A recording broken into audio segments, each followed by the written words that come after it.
오늘 설교 제목을 주님이 인정하는 사역자. 자, 우리 좌우로 한번 축복합시다.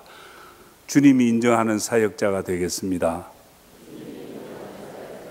주님이 인정하는 사역자가 되면 역사가 일어나는 거예요. 그 사람 통해서 성경에 많은 인물들이 나오지만은 하나님이 인정하는 믿음의 사람을 통해 역사를 바꾸고 기적을 나타내시고 그렇지 않습니까? 그러면 하나님은 어떤 사람을 인정하시고 하나님이 사용하시느냐? 아무나 안 쓰잖아요. 세상에서도 아무나 안 씁니다. 대학에서도 얼마 전에 수능을 했습니다만 아무나 서울대학에 들어오게 하지 않습니다. 그만한 자격이 인정이 돼야 돼요. 자, 하나님은 어떤 사람을 인정하시고 귀하게 쓰시느냐? 무엇보다 중요한 건 순종입니다. 순종. 이제 이 임명을 하거나 교회 직분자 세울 때에 아니요 하는 사람들이 가끔 있어요. 그건 왜 아니요 하느냐? 내가 할 수 있다 없다, 내 능력으로 하나님의 일을 할 수 있다 없다, 그 여부를 자기가 결정하는 거예요. 그래서 나는 할 수 없습니다. 나는 못합니다. 나는 안 합니다. 아니에요. 하나님의 일은 순종하면 하나님이 필요에 맞도록 사용하시는 거예요. 내가 어떻게 쓰여지고 자격 가지고 내 어떤 실력으로 쓰여지는 건 내 아는 경험이 하나님의 일에 물론 사용될 수는 있지만 그것 가지고 주의 일을 하려고 하면은 하나님 인정하지 않는다는 거예요. 하나님 무엇보다 아멘 하고 순종하는 사람을 소중하게 쓰시는 거예요. 우리가 잘 아는 대로 그 구약 성경의 사울이 아비의 말을 순종합니다. 그래서 잃어버린 나귀를 찾으러 나갔잖아요. 그 순종하는 사울을 하나님이 인정하셨어요. 그래서 이스라엘의 첫 번째 왕이 되게 해준 거예요. 얼마나 귀한 자리입니까? 왕이 되는 그 자리에 제일 먼저 순종할 줄 아는 사울을 세웠습니다. 그런데 또 한 가지 비극적인 사실은 그렇게 순종했던 사울이 왕이 된 이후에 그 왕권, 왕의 자리에 있으면서 눈이 어두워진 거예요. 하나님의 말씀이 아말렉을 쳐서 완전히 진멸하고 없애버려라, 짐승 새끼 하나도 살려두지 마라 그랬는데 가만 보니까 아말렉을 점령하고 보니까 그 아말렉에 쓸만한 짐승들이 많아. 소도 괜찮은 게 있고 양도 괜찮은 게, 그걸 다 빼돌린 거예요. 성경은 그렇게 말합니다. 하나님의 말씀을 청종치 않더라고 말합니다. 뭐라고 성경은 말하느냐? 왕이 여호와의 말씀을 버렸다 그랬습니다. 오늘 우리 하나님의 사람들이 하나님의 말씀을 멀리하고 하나님 말씀 없이 우리가 하나님의 일을 할 수 없는 거예요. 말씀대로 해나가야 됩니다. 말씀대로 순종해야 거기에 하나님의 축복이 일어나는 거고 하나님의 역사가 일어나는 겁니다. 그래서 이제 사울이 불순종했을 때 뭐라고 말합니까? 사무엘이 가로되 여호와께서 번제와 다른 제사를 그 목소리 순종하는 것 같이 좋아하시겠느냐? 순종이 제사보다 낫고 수양의 기름보다 낫다. 그렇게 하나님 기뻐하는 예배, 하나님이 받으시는 예배보다도 순종이 낫다, 이렇게 표현하고 있습니다. 그렇습니다. 오늘 하나님께서 저와 여러분을 불러주시고 단순히 불러서 예수 믿는 신자로만 세우는 게 아니잖아요. 불러주시고 주님의 필요에 쓰시기를 원하시는 거예요. 쓰임 받는다고 하는 것은 얼마나 좋은 일인지 몰라요. 저와 여러분이 쓰임 받을 때가 있다는 거. 나이 먹은 사람이 어디에 가서 일할 자리에 있고 쓰임 받을 수 있다는 것만 얼마나 감사한 일입니까? 써주질라는 실력이 있어도 능력이 있어도 자격증이 있어도 써주지 않으면 어떡합니까? 오늘 주님이 우리한테 어떤 실력이나 자격을 물어보지 않았습니다.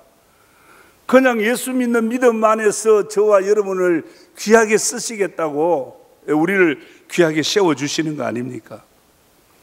먼저 우리를 세우시고 우리를 쓰시려고 하는 주님을 보는 눈이 우리에게 있어야 합니다. 오늘 그렇게 주님 쓰심에 귀한, 주님의 쓰시기에 합당한 사람이 어떤 사람이냐? 순종이라 얘기입니다. 순종. 그래서 야고보 4장 7절에는 그런즉 너희는 하나님께 순복할지어다. 순복하면 역사는 하나님이 일으키는 거예요. 내가 하겠다라고 내가 나서서 걷어붙이고 하는 것 같지만, 그러나 하나님께 순종하는 자세로 오늘 저와 여러분이 주의 일을 섬길 때에 하나님께서 역사하시는 거예요. 하나님께서 그 일을 이루시는 거 아닙니까? 오늘 임명받으시는 사랑하는 여러분, 우리 사역자 여러분, 하나님께서 나를 인정하시고 세우신 줄 믿고, 나를 주님이 인정하셔서 2018년도에 쓰시기를 원하신다는 걸 우리가 믿고 순종으로 우리 교회를 2018년에 큰 부흥을 일으키는 그런 밑거름들이 되시기를 주의 이름으로 축원합니다. 자, 이제 또 한 가지, 우리 사역자, 주님이 인정하는 사역자는 어떤 사람입니까? 이 순종이라고 하는 게 여러분들 쉬운 것 같지만 이 순종이 그렇게 쉽질 않습니다. 우리가 말씀을 읽고 듣고 아는 정도는, 그래, 정말 심령이 가난하면 복을 받는다고 했지, 애통하는 자는 복이 있다고 했지, 이렇게 성경을 읽고 우리가 압니다. 믿음으로 살면 믿음대로 된다고 하는 거 알고 있어요. 기도하면 응답된다는 거 알고 있습니다. 그렇지만은 기도하는 것이 그리 쉽지 않아요. 순종하는 게 쉽지 않아요. 기도하면 된다, 응답되고 문제가 해결이 된다는 걸 성경이 말하고 있잖아요. 구하라 주실 것이요, 찾아야 만날 것이라, 두드리라 열릴 것이라. 금방 응답의 축복을 약속하셨는데도 구하지 못하는 거예요. 그 사람, 예수 믿는 사람이 그 믿음 안에서 어떤 증거들을 경험할 때에 그 역사가, 하나님의 역사하심을 우리 눈으로 볼 때 믿음의 확신이 생기는 거 아닙니까? 그런데 이 순종하면 분명히 그 결과가 있는데 순종을 하기가 어려운 거예요. 예수 믿으면 다 잘 될 줄 압니다. 그런데 빌립보서 1장 29절에 보면 그리스도를 위하여 너희에게 은혜를 주신 것은, 은혜를 주신 것은 다만 그들을 믿을 뿐 아니라, 그를 믿을 뿐만 아니라 그를 위하여 고난도 받게 하려 하심이라. 믿고 순종하는 삶에는 고난이 있다. 그렇습니다. 믿음으로 나아가고 믿음으로 행동할 때에 모험이 따르는 거예요. 우리 인간의 계산과 인간의 판단하고는 완전히 다르기 때문에 하나님의 사건, 하나님의 역사는 사람의 이성을 초월하기 때문에 믿습니다 하고 나갈 때 정말 여기에는 모험이 안 따릅니까? 정말 하나님이 해주실 줄 알고 여리고성이 앞을 가로막습니다. 아무 전쟁할 준비가 없고 군사력도 없습니다.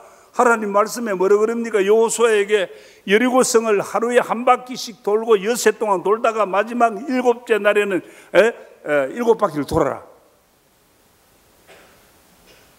그 가상차는 이게 말이 되는 이야기입니까? 그렇게 두껍고 두터운 여리고성이, 아니 그 돈 받고 그게 무너지겠느냐고. 우리의 어떤 인간의 이성으로는 도저히 납득이 가지 않습니다. 믿음이라고 하는 건 그런 거예요. 믿습니다. 하나님 돌면 6바퀴를 돌고 마지막 7바퀴 돌면 무너질 줄 믿습니다. 말씀에 순종하는 건 모험이에요. 얼마나 부담이 되는지 모릅니다. 여러분 그렇지 않습니까? 십자가를 각오하지 않으면 할 수 없다는 겁니다. 오늘 하나님 섬기는 일꾼들도 고난을 각오해야 되는 걸 말합니다. 순종의 사람은 고난을 각오해야 됩니다.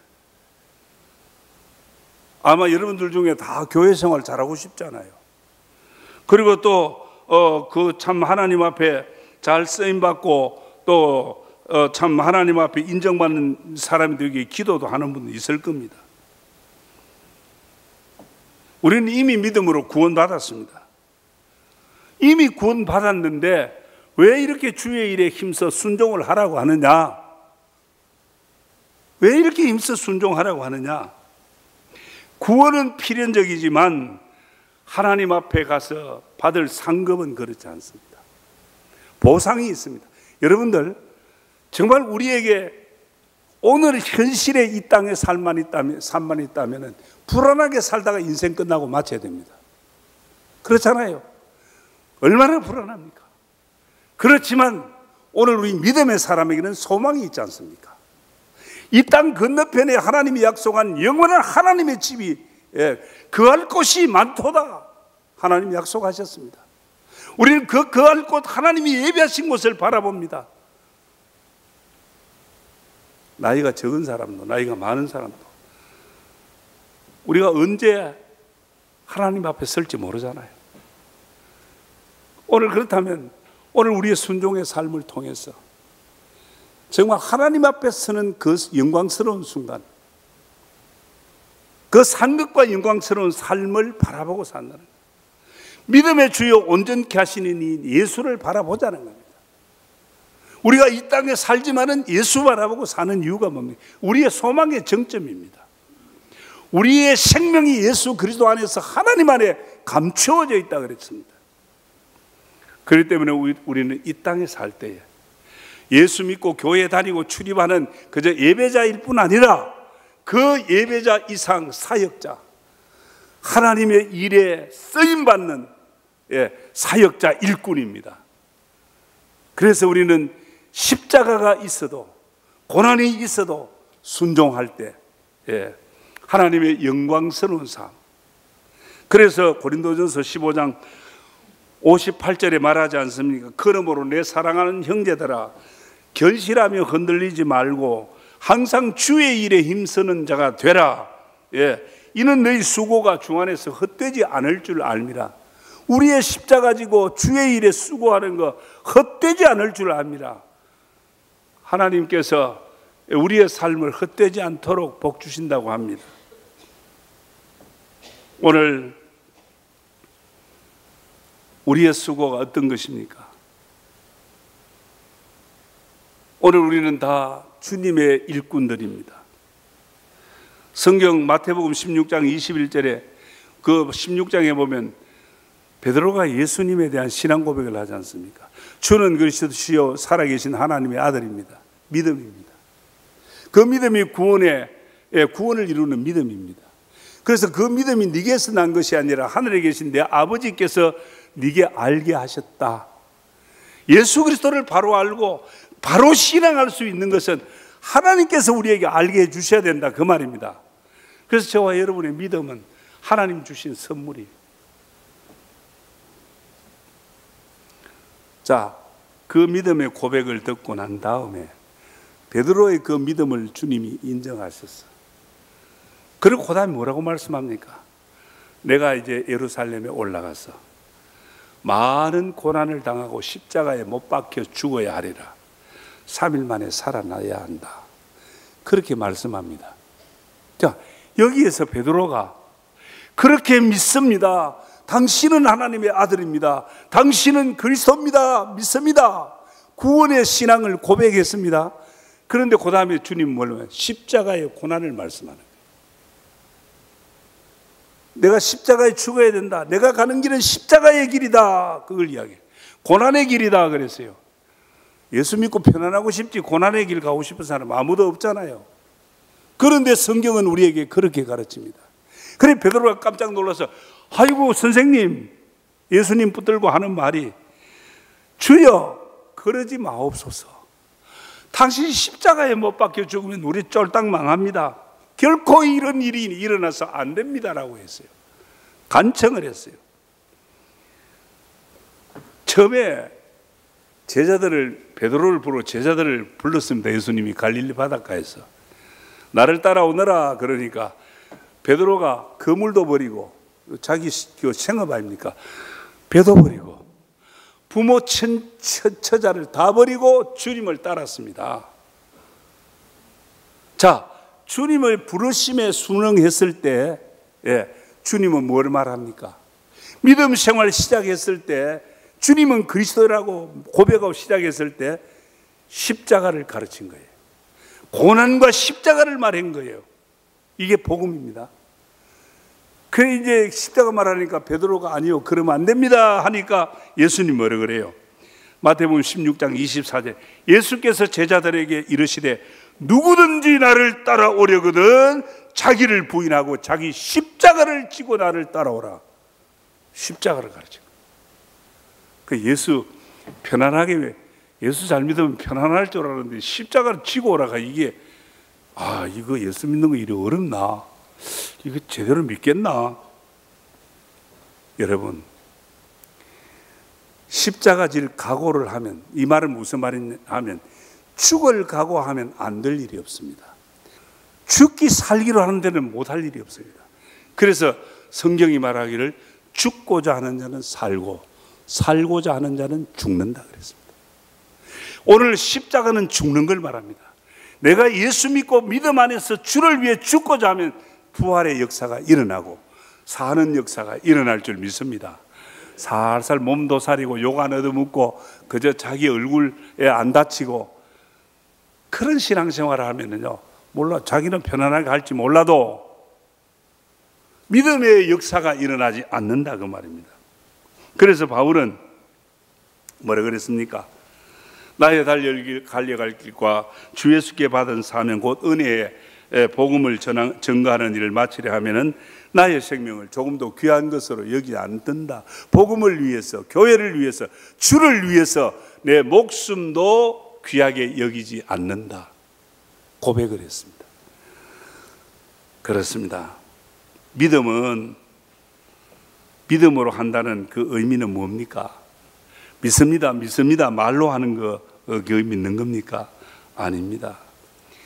정말 믿음으로 하는 것은 하나님의 은혜를 아는 사람이에요. 하나님의 은혜가 어떤 것인지, 나에게 베풀어 주신 하나님의 은혜가 무엇인지 아는 사람이 믿음으로 십자가를 질 수 있다 그 말이에요. 날 같은 죄인이 그대로 버려두면 소망이 없는 그런 정말 보잘것없는 인생인데 나를 불러서 예수 믿게 하시고 영원한 천국을 소망으로 주시고 오늘 이 땅에 살면서도 예수를 나의 구주 삼고 살게 해주신 그 은혜를 아는 사람은 정말 그걸 믿는 사람은 어떤 십자가 그 주님 때문에 그 은혜 때문에 그 주님의 사랑 때문에 어떤 십자가도 각오할 수 있습니다. 그 십자가 가고 그 십자가 지고 죽으라는 게 아니에요. 그 십자가 질 때에 하나님의 역사는 새로 살아나는 부활의 영광을 주시는 거 아닙니까? 그렇습니다. 오늘 저와 여러분에게 베풀어 주신 하나님의 은혜 잊어버리면 안 됩니다. 그 은혜, 그 십자가의 구속의 사랑, 날 같은 죄인을 살려주신 그리고 하나님의 아들 딸 삼아주신 그 하나님의 은혜, 그 은혜로 은혜를 믿음으로 말미암아 오늘 우리가 하나님의 아들 딸로 이 자리에 와 있지 않습니까? 그리고 그 가운데 또 하나님의 필요에 의해서 사역자로 여러분들을 세우기 위해서 이 자리에 하나님 불렀지 않습니까? 주님께 인정받는 어떤 고난과 십자가도 감당할 각오를 하는 주님께 인정받는 사역자들로 2018년도 멋있게 쓰임받기를 주의 이름으로 축원합니다. 한 가지 마지막으로 말씀드립니다. 주님이 인정하는 사역자, 주님이 인정하는 일꾼은 어떤 사람이냐? 그렇습니다. 세상에도 마찬가지예요. 직원 하나 채용해도 저 믿음이 안 가. 언어 실력도 그렇고 글자 쓰는 것도 그렇고 말하는 것도 보고 하나도 믿음이 안 가요. 그런데 믿음직해 말도 잘하고 말도 믿음직하고 그 다음에 뭐 이렇게 일하는 것도 무게 있게 믿음직하게 한다 이게요. 다시 말하면 믿음이 가야 인정이 되는 거예요. 마찬가지로 하나님이 인정하는 사람은 어떤 사람이냐? 하나님이 믿어주는 사람이 어떤 사람이냐? 하나님이 네 옳다 잘한다 하나님이 사역자로 인정해주는 사람은 어떤 사람이냐? 오늘 성경에 말합니다. 역대하 16장 7절입니다. 때에 선견자 하나니가 유다 왕 아사에게 나와서 이르되 왕이 아람 왕을 의지하고 왕의 하나님 여호와를 의지 아니한 고로 아람 왕의 군대가 왕의 손에서 벗어났나이다.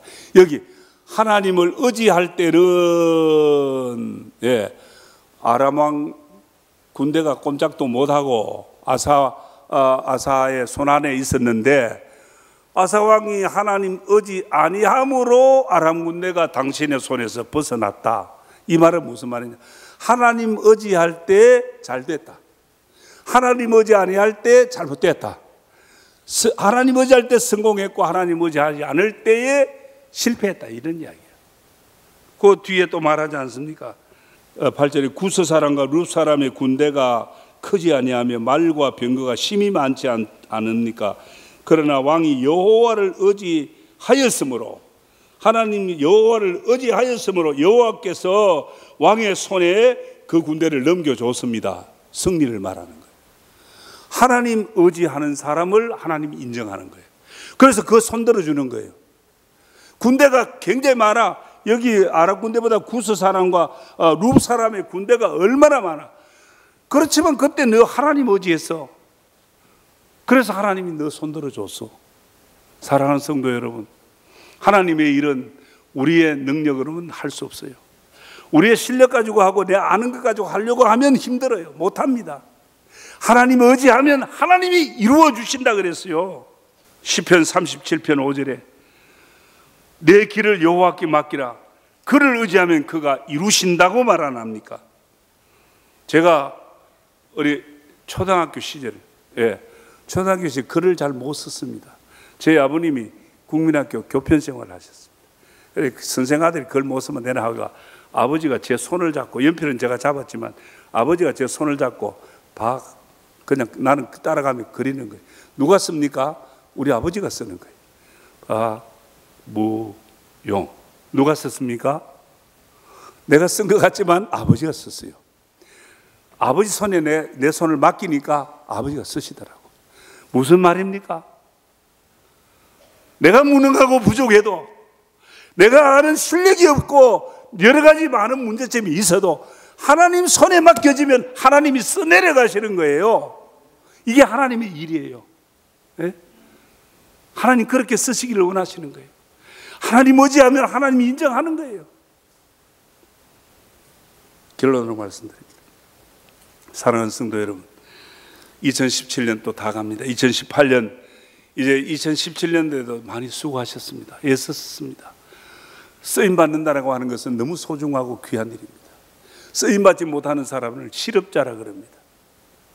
그러면 되겠습니까? 교회 안에 실업자가 많으면 교회가 부흥되지 않습니다. 우리 모두가 다 취업자가 되고 다 일꾼이 되시기를 바랍니다. 여러분을 부르시고 일꾼으로 인정하고 계십니다. 여러분 부르실 때 여러분들 형편 다 알고 불렀어요.